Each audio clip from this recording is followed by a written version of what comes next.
বেলার মিষ্টি রোদে হাঁটতে হাঁটতে আমরা চলে এসেছি হাড়িয়া বাজারে। এই যে সামনে যে ছোট একটি বাজারকে দেখতে পাচ্ছেন, মানুষের আনাগোনা, ওপাশে মাছ নিয়ে বসে আছে, কিছু কিছু সবজির দোকানও রয়েছে। আমরা এখন অবস্থান করছি হাড়িয়া বাজারে, পাবনার সাথিয়ার হাড়িয়া বাজারে। হাঁটতে হাঁটতে আমরা হাড়িয়াতে এসেছি। আর এই যে এখানে সামনে দেখতে পাচ্ছেন, এটা হলো একটা মন্দির। এখানে দুইটা কক্ষ যে রয়েছে, এই দুইটা ঘরই হলো মন্দিরের। মন্দির প্রাঙ্গণে এই যে গাছটি দেখা যাচ্ছে অনেকটাই নিম গাছের মতো দেখতে, তবে এটা বোধহয় চন্দন পাইয়া গাছ। আমরা এটা স্থানীয়ভাবে চন্দন পাইয়াই বলি। এর আসল নাম কি রয়েছে কিনা বা এটাই আসল নাম সেটা আমি জানি না। এই যে দুইটা গাছ রয়েছে এই প্রাঙ্গণে। আর পাশে হচ্ছে স্কুল, ওই যে দেখতে পাচ্ছেন ওইটা একটা প্রাইমারি স্কুল। মাঝখান দিয়ে রাস্তা, বাম সাইডে একটা বিল্ডিং পড়েছে এবং ডান সাইডেও একটা বিল্ডিং রয়েছে। স্কুলের দুইটা বিল্ডিং রাস্তার দুই পাশে, এবং একটা বট গাছ রয়েছে, যে বিশাল দেহি একটা বট গাছ দেখতে পাচ্ছেন। এবং এই যে হাড়িয়া বাজারে আমরা হেঁটে দেখছি হাড়িয়া বাজারটি।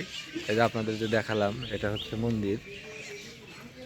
এই যে এখানে দেখতে পাচ্ছেন, এই যে হাড়িয়া বাজারের এখানে একটা কক্ষ বা রুম, এখানে একটা রুম, দুইটাই হচ্ছে মন্দির।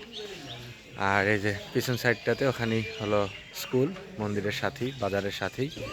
আর এই সাইডটা যদি দেখেন, বাজারের সাইড, এই যে পিছনে বাজার, এখানে পিছনে দেখতে পাচ্ছেন, এটাই হলো হাড়িয়া বাজার। ওই যে ওখানে লোকজন এসেছে, বিক্রি হচ্ছে, কেনা বেচা হচ্ছে।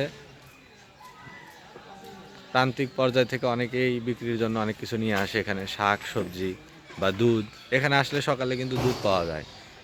চারপাশে বোধহয় প্রচুর খামারি রয়েছে, তো প্রত্যেকের বাড়িতে বোধহয় গরু রয়েছে। এখানে অনেক দুধ সংগ্রহ হয় প্রতিদিনই, এবং এখানে কেটলি করে করে দুধ সংগ্রহ করা হয়। আপনাদের দেখাচ্ছি, এই যে দেখতে পাচ্ছেন, এসবে বড় বড় যে দুইটা কেটলি আছে, এগুলোতে কিন্তু দুধ সংগ্রহ করা হয়। এই যে স্কুলের সামনেই এখানে হাড়িয়া বাজারে এখানে দুধ সংগ্রহ করা হয়।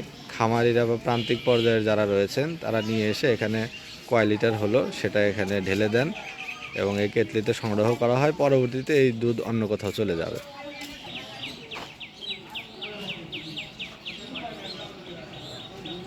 সো হাড়িয়া বাজার থেকে আমরা হাঁটতে হাঁটতে আবার সামনের দিকে চলে যাব। দেখি, ঘুরে ঘুরে দেখি এই এলাকাটা, আশেপাশের এলাকাটা। সকালটা খুব সুন্দর হয়েছে। সকালের মিষ্টি রোদে আমরা হেঁটে চলছি। আমার সাথে দুইজন পিচ্চি সহযোগী আছে, তারাও হেঁটে দেখছে, ঘুরে দেখছে।